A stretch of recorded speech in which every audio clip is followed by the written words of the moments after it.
Welcome to the Big Séance podcast. I'm Patrick Keller of bigseance.com, and this is a place for an open discussion on all things paranormal, but specifically topics like ghosts and hauntings, paranormal research, spirit communication, psychics and mediums, and life after death.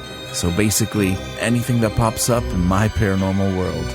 The candles are already lit, so you might as well come on in and join the Séance. You know, the winter tends to be a time when many paranerds out there struggle to find enough paranormal content or paranormal activities to keep them happy. If you're truly one of these nerds, the autumn Halloween season just isn't enough to keep you going for the rest of the year. And so now that we're approaching cabin fever season, where for some the days seem longer, even though they're shorter, and maybe you're longing for fall once again, or at least spring, well, I figured I had better come to the rescue. So thank you for joining me in the parlor again today, and here are my tips on how to keep the paranormal going in your life throughout the winter. There are quite a few links or posts from bigseance.com that I mention in this list of tips and suggestions. I'll include these links in the show notes, but I just want to mention that the search box at bigseance.com works really, really well. Just search for a topic or the name of the mentioned post. As I have nearly 400 posts right now, I even end up using the search box all the time, and it works pretty well for me. And of course, Google works too. If you throw Big Séance in with your search term, I should pop up. Anyway, here we go. Number 1, find a good book on a paranormal, spiritual, or metaphysical topic, or even just a good ghost story. Here are 4 recent books that I've read and can recommend to you. The first one is Reunions, Visionary Encounters with Departed Loved Ones, and that's by Dr. Raymond Moody.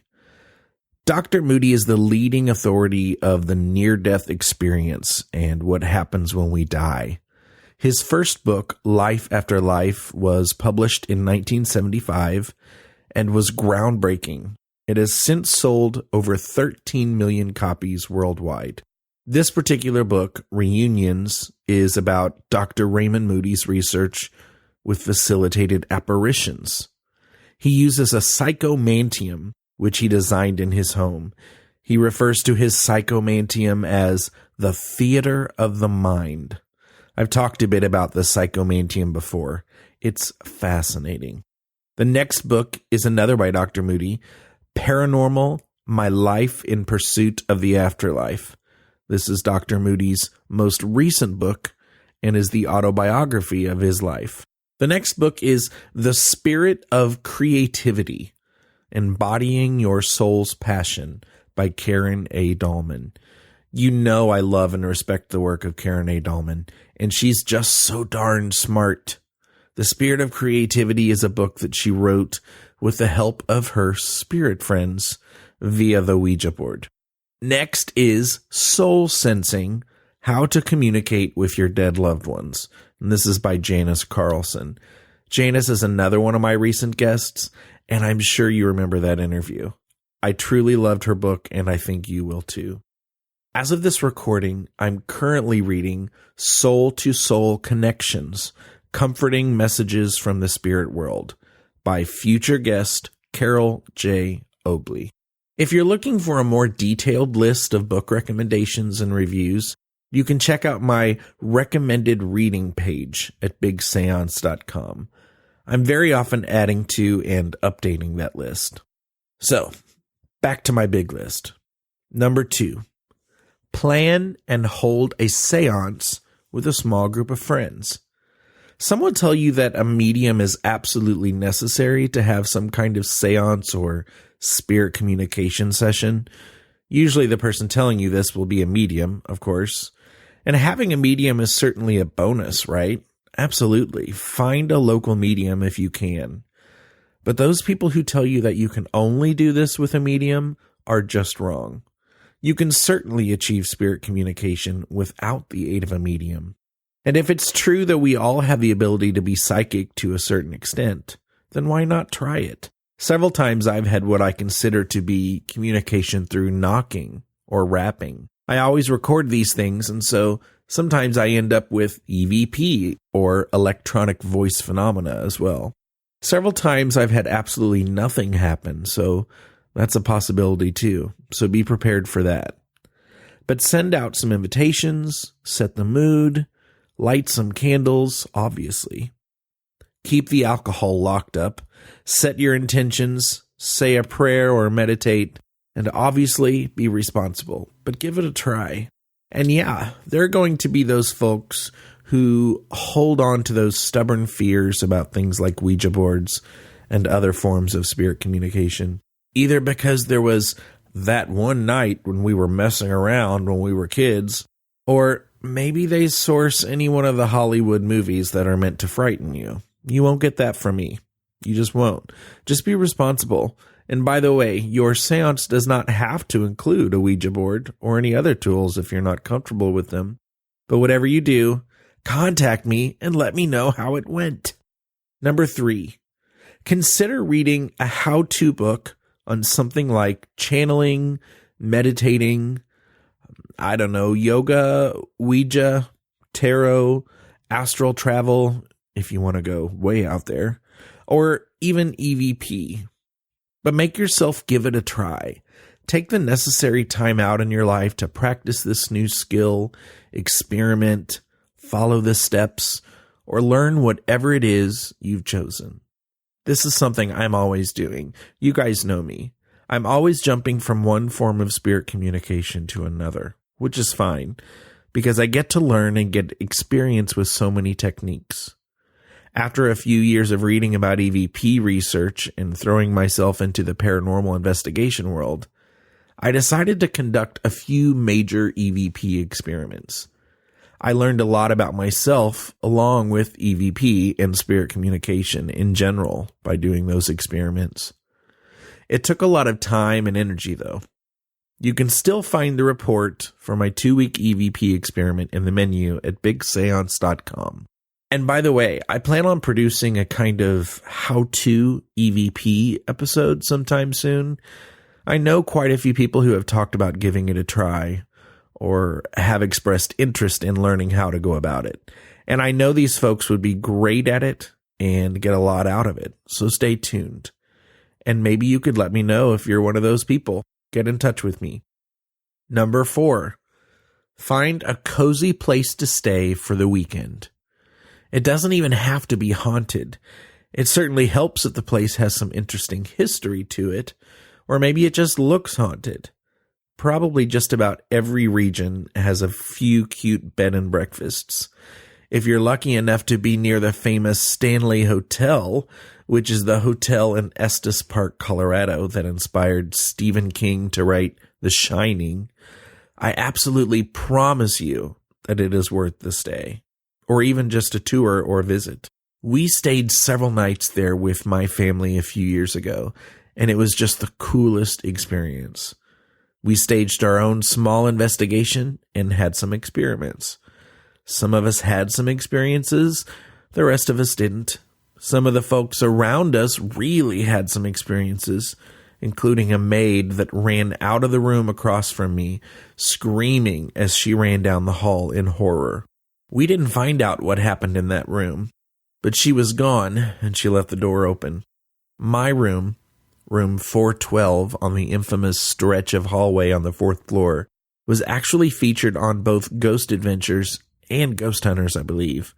The funny thing is, we had no clue about this until I found the clips on YouTube just before bed. No big deal, right? That made for an interesting night of sleep. The coolest part of staying at the Stanley, in my opinion anyway, didn't have much at all to do with the paranormal. It was walking down to that huge and beautiful lobby late at night, where the fireplaces are constantly roaring, and I would sit in one of those huge chairs and just imagine I was there in another time. I actually want to play some audio for you right now. This is audio from the nightstand in my room in the middle of the night at the Stanley. I play this for you because it gives you a perfect taste of the sounds and the atmosphere of the Stanley, which makes it easy to imagine you're at the Overlook Hotel in The Shining.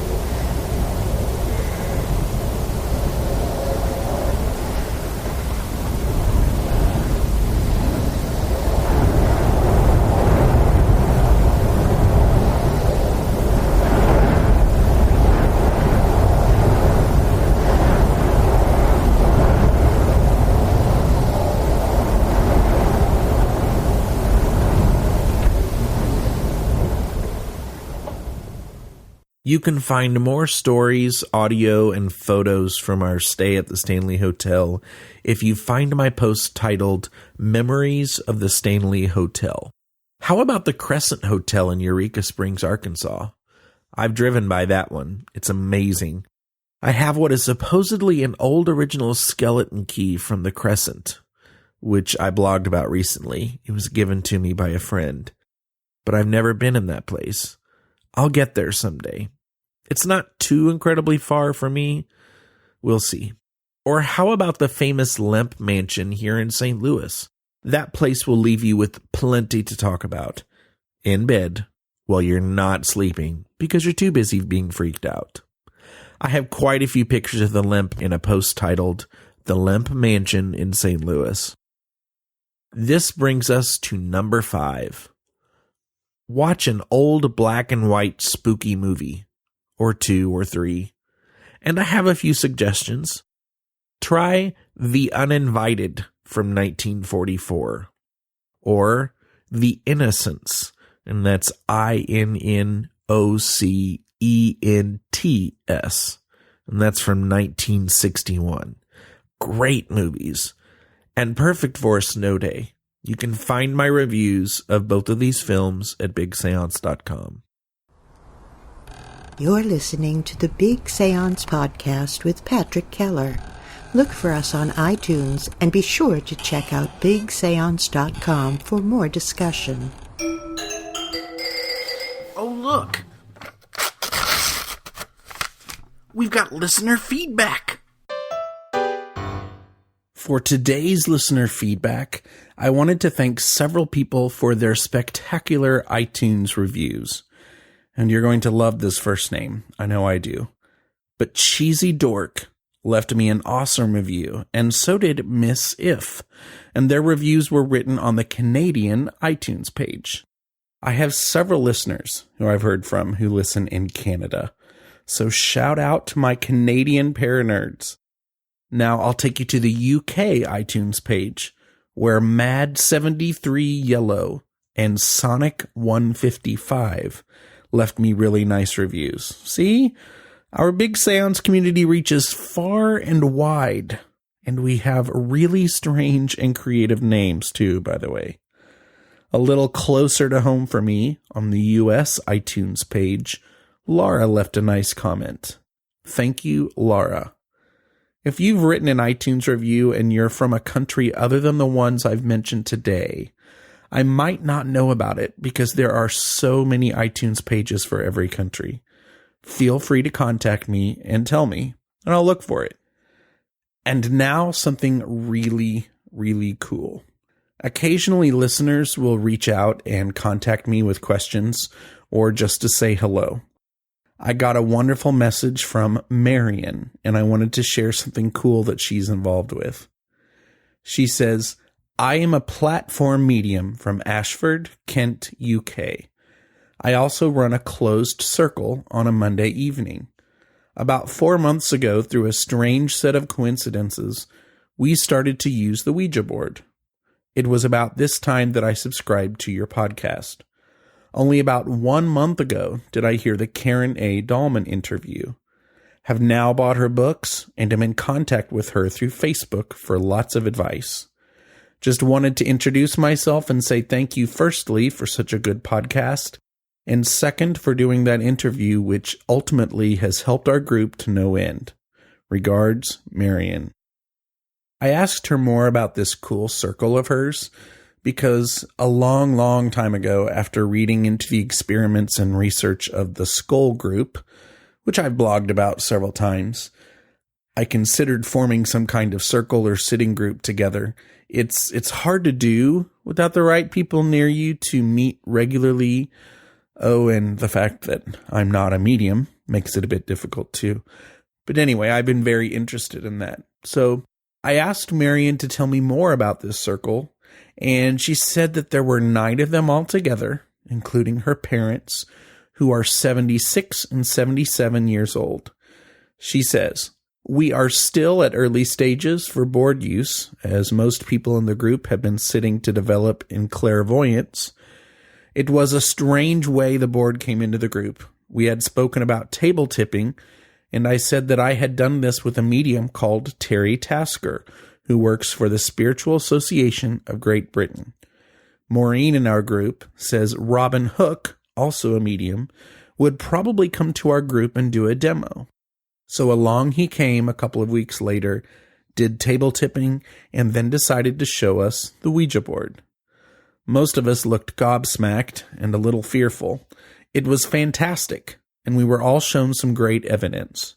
It was a few weeks later before I purchased a board for the group, and I did research where I could so that I knew what to do if things got out of hand. We have had some fantastic sessions, mainly I think because we all have a strong spiritual background." I love that the Carole A. Dahlman interview helped a development circle in the UK. If you're hearing this and are not sure about what Marion is talking about, a psychic development circle is where a group of people gather together regularly to work on different psychic skills and things like channeling, mediumship, and working with energy.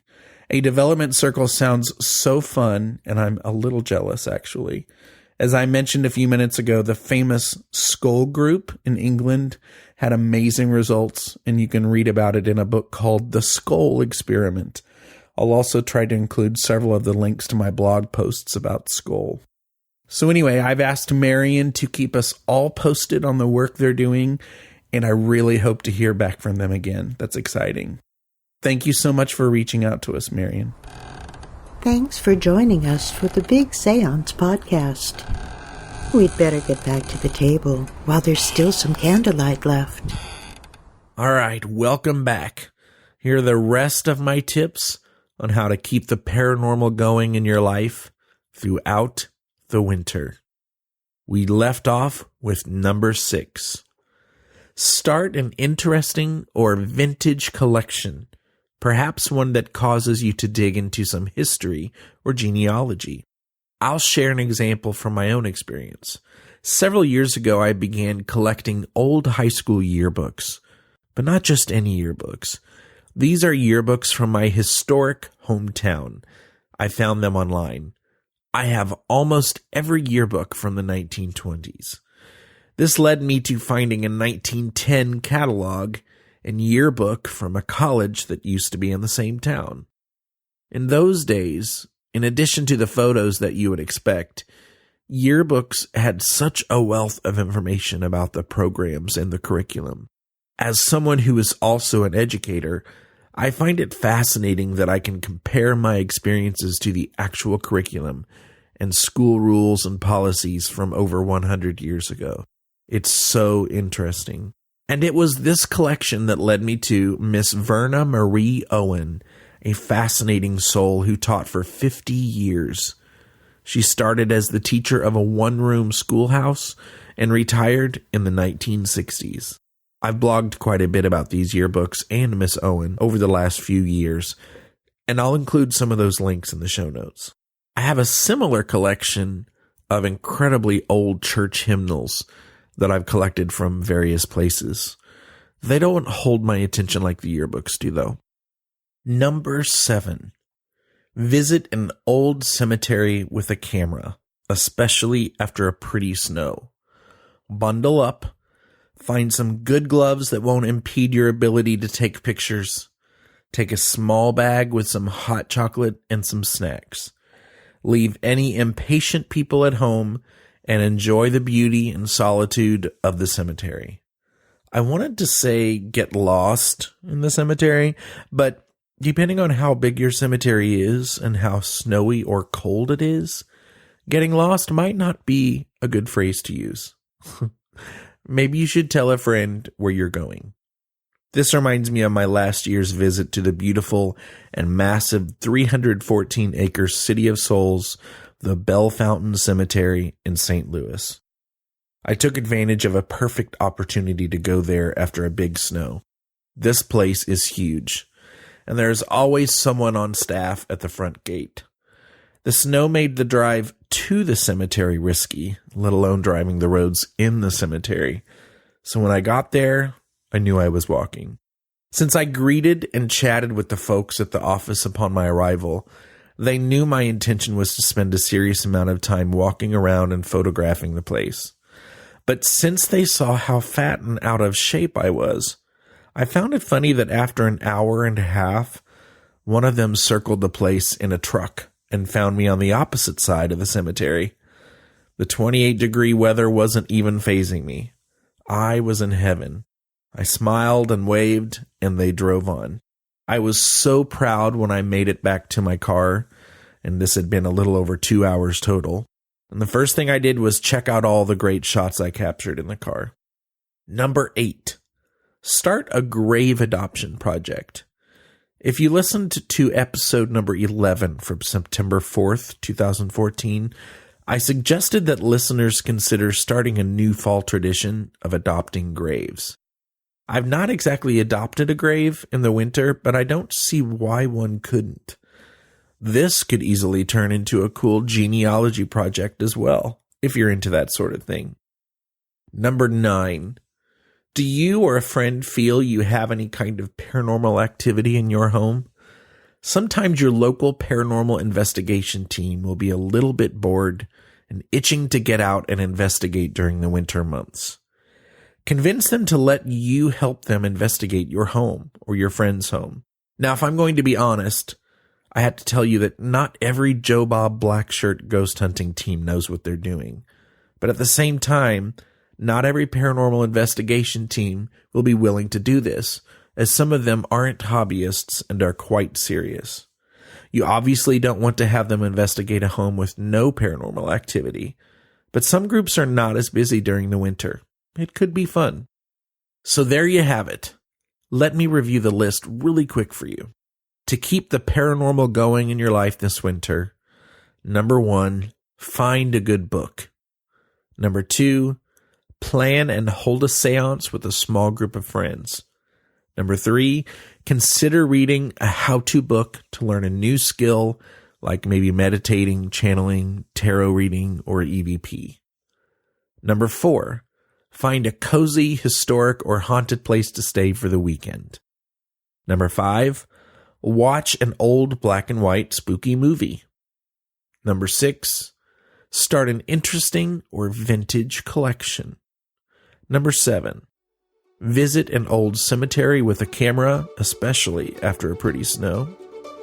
Number 8, start a grave adoption project.